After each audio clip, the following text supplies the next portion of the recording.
সন্দেশখালী কাণ্ড নিয়ে গোটা রাজ্য যেভাবে জেগে উঠছে তার বড় খেসারত দিতে হতে পারে এই রাজ্যের শাসক দল তৃণমূল কংগ্রেসকে, এমনটাই মনে করছেন অনেক রাজনৈতিক বিশেষজ্ঞ। অনেকে তো আবার এরকমও প্রেডিকশন করছেন যে সন্দেশখালী কাণ্ডই কিন্তু কার্যত তৃণমূলের অন্তিম পথটা দেখিয়ে দেবে। তবে এর একটা বিরুদ্ধ মত আছে। অনেকেই বলছেন যে এত কাণ্ড হয়ে যাচ্ছে কিন্তু তারপরেও অমিত শাহ নরেন্দ্র মোদী কেন চুপ করে বসে আছেন। তাদের বক্তব্য হচ্ছে যে নরেন্দ্র মোদী অমিত শাহের আশীর্বাদের হাতটা তাদের মাথায় আছে, সেই জন্যই সন্দেশখালীর মতো এরকম সারা জাগানো কাণ্ড হয়ে যাচ্ছে, তারপরও কোনো স্টেপ হচ্ছেন না। আবার আরেকটা মত আছে, তারা আবার আরেক ধাপ এগিয়ে যাচ্ছেন, এগিয়ে গিয়ে বলছেন না, নরেন্দ্র মোদী অমিত শাহর কিছু করার নেই। কেননা আরএসএস এক সময় এই মমতা বন্দ্যোপাধ্যায়কে দেবী দুর্গার সঙ্গে তুলনা করেছিলেন, সুতরাং সেই দেবী দুর্গার কিছু হোক এমনটা নাকি খোদ আরএসএসই চাইছে না, আর তাই নরেন্দ্র মোদী অমিত শাহ চাইলেও কিছু করতে পারছেন না। কিন্তু এই সবের পরিপ্রেক্ষিতে আজকে খোদ তৃণমূল নেত্রী মমতা বন্দ্যোপাধ্যায় এমন একটি কাজ করে বসলেন যেটাকে কেউ অভিহিত করছেন তার জীবনের সব থেকে বড় ভুল বলে, কেউ বলছেন ঐতিহাসিক ভুল, এবং এর ফলে চরম খেসারত দিতে হতে পারে তৃণমূল কংগ্রেসকে। কিভাবে কি হয়েছে পুরোটা ব্যাখ্যা করব, শেষ অবধি শুনুন এই প্রতিবেদন। নমস্কার প্রিয়বন্ধু মিডিয়ায় আপনাদের স্বাগত এবং আপনারা দেখছেন প্রিয়বন্ধু বাংলা, সত্যের সন্ধানে সর্বদা আমি শুদ্ধশীল। বন্ধুরা, সন্দেশখালী কাণ্ড নিয়ে কিন্তু বিভিন্ন বিরোধী দল তাদের মতো করে বিভিন্ন রকম প্রতিবাদ করে যাচ্ছে, প্রতিরোধ করার চেষ্টা করছে, এবং তৃণমূল কংগ্রেস এটাকে ধামাচাপা দেওয়ার আপ্রাণ চেষ্টা করে যাচ্ছে। প্রথমেই আমরা দেখলাম সন্দেশখালী কাণ্ডের কিন্তু পাল্টা একটা যেন কিছু করার জন্য চোপড়ার ঘটনা সামনে নিয়ে আসার চেষ্টা করা হলো, সেটা নিয়ে চাপ সৃষ্টি করার চেষ্টা করা হলো। হ্যাঁ, চোপড়ায় 4 শিশুর মৃত্যু হয়েছে, যেটা নিঃসন্দেহে হৃদয় বিদারক, কিন্তু যে সময়ে যেভাবে তৃণমূল কংগ্রেস সেই ব্যাপারটাকে সামনে আনার চেষ্টা করছে সেই ব্যাপারটাই নিয়েই তো প্রশ্ন উঠে যাচ্ছে। কেননা রাজ্যের বিভিন্ন জায়গায় এর আগে বল ভেবে খেলতে গিয়ে বোমা বিস্ফোরণে বহু শিশু আহত নিহত হয়েছে, তখন কোথায় ছিল শিশু কমিশন, কোথায় ছিল তৃণমূল কংগ্রেস? কেন সেগুলো নিয়ে কথা বলেনি? নাকি সেগুলো নিয়ে কথা বললে এই রাজ্যটা যে বোমা বারুদের উপর রয়েছে, তাদের গোষ্ঠীদ্বন্দ্ব রয়েছে এবং তৃণমূল নেতাদের বাড়ি থেকে এইগুলো উদ্ধার হচ্ছে, সেই ভয়ঙ্কর তথ্য সামনে চলে আসবে, সেই জন্য সেটাকে চেপে রাখা হয়েছিল। আর সন্দেশখালী এতটাই বিড়ম্বনার জায়গা হয়ে গেছে যে কারণে চোপড়াকে সামনে নিয়ে আসতে হচ্ছে, সেই প্রশ্ন উঠে যাচ্ছিল। তার পাশাপাশি আমরা দেখলাম এই ব্যাপারটাকে ঘুলিয়ে দেওয়ার জন্য কি না চেষ্টা করা হচ্ছে। আমরা দেখলাম সেখানে গিয়ে পুলিশ ধর্ষণ হয়েছে তার প্রমাণ চাইছে। এক বিধায়ক, শাসক দলের এক বিধায়ক সেখানে মহিলাদের গায়ের রং নিয়ে কথা বলছেন। কতখানি নিকৃষ্ট মানের রাজনীতি করতে বাধ্য হচ্ছে শাসক দল, সেটা সন্দেশখালীর বিড়ম্বনাটা কতখানি সেটাই কিন্তু প্রমাণ করে দিচ্ছে। কিন্তু এসবের মাঝখানে আজকে মুখ্যমন্ত্রী তথা তৃণমূল নেত্রী মমতা বন্দ্যোপাধ্যায় ভরা বিধানসভায় দাঁড়িয়ে যে কথাগুলো বললেন সেটা তো চমকে দেওয়ার মতো, আর সেটাই কি তার জীবনের সব থেকে বড় ভুল হয়ে গেল? এই নিয়ে প্রশ্ন উঠছে কারণ এই নিয়ে কিন্তু কড়া প্রতিক্রিয়া আসতে শুরু করেছে বিজেপির তরফ থেকে, এবং খুব স্বাভাবিকভাবেই এটা আরএসএসের মতো একজন সামাজিক সংগঠন যারা দেশকে সবার আগে রাখে, দেশ গড়ার কথা বলে, তারা কিন্তু মোটেই ভালোভাবে নিতে পারবে না। এবং এই জায়গা থেকেই প্রশ্নটা উঠছে, কি এমন বলে ফেললেন মমতা বন্দ্যোপাধ্যায়? আসলে সন্দেশখালী বিড়ম্বনা এতটাই বেশি হয়েছে, পুলিশ দিয়ে চেপে রাখা যাচ্ছে না, মহিলা কমিশনকে পাঠিয়ে চেপে রাখা যাচ্ছে না, সেখানে বিভিন্ন দলীয় নেতা এবং বিধায়কদের দিয়ে বক্তব্য রেখে চেপে রাখা যাচ্ছে না। সেই জন্যই কি আজকে বিধানসভাটাকে বেছে নিয়েছিলেন মমতা বন্দ্যোপাধ্যায়। সেখানে দাঁড়িয়ে প্রথমত তিনি তো সার্টিফাই করলেন শেখ শাহজাহানকে, যে শাহজাহানকে ইডি খুঁজছে বিভিন্ন রকম দুর্নীতির জন্য, ইডি খুঁজছে, সিবিআই খুঁজছে এই জন্য যে সরকারি কাজে বাধা, সরকারি অফিসারদের প্রাণে মেরে ফেলার চেষ্টা এবং সরকারি সম্পত্তি তছনছ করা এবং চুরি করার অভিযোগ রয়েছে। এর পাশাপাশি সেখানকার স্থানীয় যারা মহিলা রয়েছেন, বিশেষ করে আদিবাসী সম্প্রদায়ের মহিলা, তারা তো আরও বিস্ফোরক তথ্য সামনে নিয়ে আসছে, যার পরিপ্রেক্ষিতে কলকাতা হাইকোর্ট অবধি শতপ্রণোদিত মামলা নিতে বাধ্য হয়েছে। ফলে রীতিমতো চাপে পড়ে গেছে তৃণমূল প্রশাসন এবং মমতা প্রশাসন। আর সেই জায়গা থেকে আজকে বিধানসভায় দাঁড়িয়ে শাহজাহানকে বললেন, তিনি সার্টিফাই করলেন, বললেন যে শাহজাহানকে ধরতেই ইডি গিয়েছিল, তাকে উত্ত্যক্ত করতে গিয়েছিল এবং সেখান থেকে সমস্ত ঘটনা হচ্ছে। এবং যে মহিলারা সেখানে নির্যাতিত হয়েছে, যাদের মান সম্ভ্রম নিয়ে টানাটানি শুরু হয়েছে এবং যারা প্রশ্ন করছেন ওই যে মাসে মাসে 500-1000 টাকা করে হাতে ধরিয়ে দেওয়া হয়, সেটা কি তৃণমূল নেতাদের রাতের বেলায় গিয়ে মনোরঞ্জন করার জন্য? বাংলার নারীদের সংগ্রামকে কি এই জায়গায় দাঁড় করিয়ে দিয়েছে তৃণমূল? আর একজন মহিলা মুখ্যমন্ত্রী হয়ে তার পাল্টা কি বললেন ওই মহিলারা মুখ ঢেকে কেন কথা বলছে, তার মধ্যে কনস্পিরেসি খোঁজার চেষ্টা করলেন এবং তাদের বিরুদ্ধে তদন্ত করার কথা বললেন। অর্থাৎ কোথাও গিয়ে একটা ভয় পাইয়ে দেওয়ার চেষ্টা। সেটা তো একটা দিক গেল। এরপরে যে কথাটা বললেন যে রাজ্যে যে যে দাঙ্গাযুক্ত জায়গাগুলো রয়েছে তার মধ্যে সন্দেশখালী অন্যতম, এবং সেখানে 7-8 বছর আগেও দাঙ্গা হয়েছিল, আর তার কারণ হচ্ছে ওখানে নাকি আরএসএসের একটা বড় বার্নার আছে। কি অদ্ভুত কথা! আরএসএসের নামে এই কথা এত সহজে মেনে নেবে না বিজেপি, এত সহজে মেনে নেবে না আরএসএস।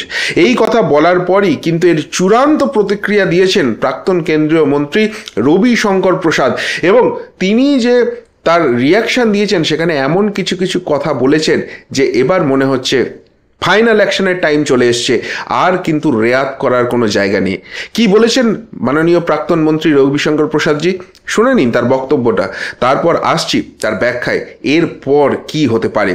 आगे सुनुन रविशंकर प्रसाद जी वक्तव्य। आने से पहले अभी देखा संदेश खाली पर ममता जी ने विधानसभा में एक बात कही है और बहुत ही शर्मनाक बात कही है कि जो महिलाएं टीम के साथ हाफ कवर करके अपने खिलाफ यौन शोषण की बात कह रही थी, उसको उन्होंने कहा है कि ये महिलाएं अपना मुंह खोल के क्यों नहीं बोलती, मैं इनके खिलाफ कार्रवाई करूंगी। और क्या कहा उन्होंने? Sandeshkhali is a burner of RSS. What do you mean by this Mamata ji? Why you have become so ugly, so cruel, so anti-woman, Mamta ji? Why you have become so ugly, so cruel, so anti-woman, Mamta ji? Why you have become so ugly, so cruel, so anti-woman, Mamta ji? आप तो एक बड़ी महिला नेत्री रही है ना, संघर्ष से आई है। सीपीएम सरकार में आपने कितना संघर्ष किया हमने देखा है।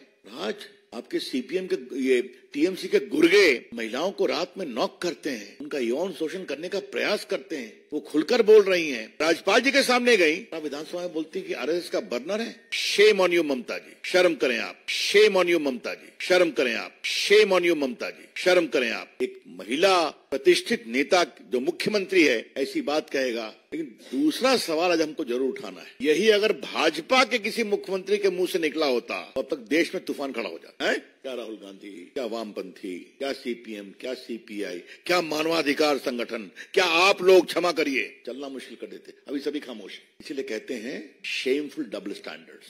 तो खैर इससे वही एक्सपोज होंगे। आज हम बहुत पीड़ित हैं और पार्टी की ओर से ममता जी के इस बिल्कुल शर्मनाक और गैर जिम्मेदाराना वक्तव्य की भर्त्सना करते हैं। শুনলেন রবিশঙ্কর প্রসাদজির বক্তব্য, কিন্তু শোনার থেকেও আমি যেটা অত্যন্ত গুরুত্ব দেব সেটা হচ্ছে তার বডি ল্যাঙ্গুয়েজ। তিনি যে ওয়ার্ডগুলো চুজ করলেন এবং যে যে রাগটা, যে ক্ষোভটা তার মধ্যে থেকে বেরিয়ে এলো, সেইটা কিন্তু ভয়ঙ্কর। দেখুন, সন্দেশখালী নিয়ে যে বড় কিছু অ্যাকশন হবে সেটা বোঝাই যাচ্ছে, কেননা আমরা যে জিনিসগুলো প্রেডিক্ট করেছিলাম, যেমন বলেছিলাম যে সেখানে শুধু মহিলা জাতীয় কমিশন একটা রিপোর্ট চেয়ে পাঠিয়েছে, এখানেই থেমে থাকবে না, মহিলা জাতীয় কমিশন সেইখানে পৌঁছবে। মহিলা জাতীয় কমিশন সেখানে পৌঁছেছে। শুধুমাত্র তাই নয়, আমরা বলেছিলাম যেখানে আদিবাসী মহিলাদের নিয়ে এত বড় ঘটনা ঘটছে, সুতরাং SC/ST কমিশন কিন্তু চুপ করে বসে থাকতে পারে না, তারাও এটার মধ্যে ঢুকবে। এবং দেখুন আজকেই সেখানে SC/ST কমিশন পৌঁছেছে।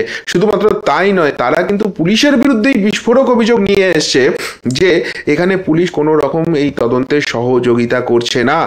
আর এদিকে রাজ্যপাল যেভাবে তার সফর কাটছাট করে এসেছেন এবং সন্দেশখালী পৌঁছেছেন, শুধুমাত্র তাই নয়, সন্দেশখালী ভিজিটের পরই তিনি তড়িৎ গতিতে দিল্লি গেছেন।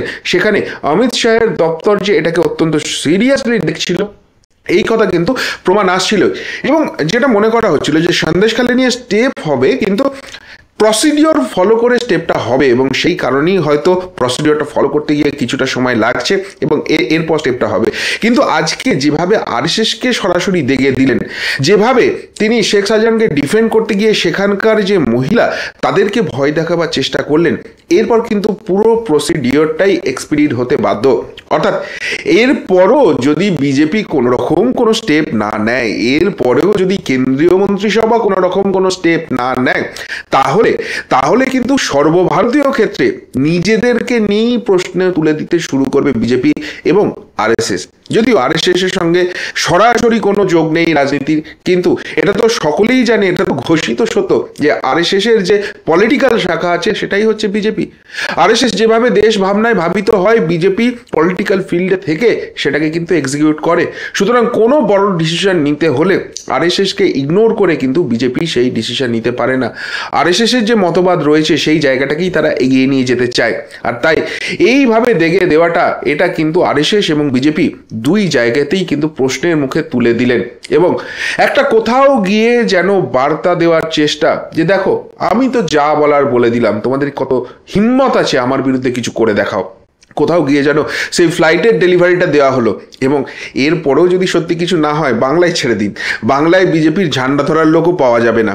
এই অপমানের পরও যদি সব কিছু চুপচাপ থাকে, সর্বভারতীয় ক্ষেত্রেও কি এই জায়গাটা প্রমাণ করতে পারবে? কেননা এর আগে সন্দেশখালি দিয়ে মুখ খুলেছেন কেন্দ্রীয় মন্ত্রী স্মৃতি ইরানিজি, মুখ খুলেছেন বিজেপির যিনি ন্যাশনাল স্পোক্সপারসন আছেন গৌরব ভাটিয়া, এবং আজকে এটা নিয়ে কিন্তু মুখ খুললেন রবিশঙ্কর প্রসাদজি। সর্বভারতীয় মিডিয়ার দৃষ্টি আকর্ষণ করা হয়েছে এবং এই জায়গাতেও যদি কোনো রকম কিছু না করে, এই যে সেটিং তত্ত্বটা যেটা বাংলায় এতদিন চলছিল, সর্বভারতীয় মিডিয়া তারা কিন্তু এটা সারা দেশে চালাতে শুরু করবে এবং তার ইম্প্যাক্ট কিন্তু বিজেপিকে সারা দেশে ভুগতে হবে। শুধুমাত্র তাই নয়, এটা তো বিজেপির যে রেজিম রয়েছে, বিজেপির যে শাসন ক্ষমতা রয়েছে সেইটা নিয়েই প্রশ্ন তুলে দেওয়া হলো আরএসএসের মতো সামাজিক সংগঠনকে নিয়ে, প্রশ্ন তুলে দেওয়া হলো অমিত শাহের কর্মদক্ষতা নিয়ে। সুতরাং সেই সব জায়গা থেকে কিন্তু আর চুপ বসার সময় নেই।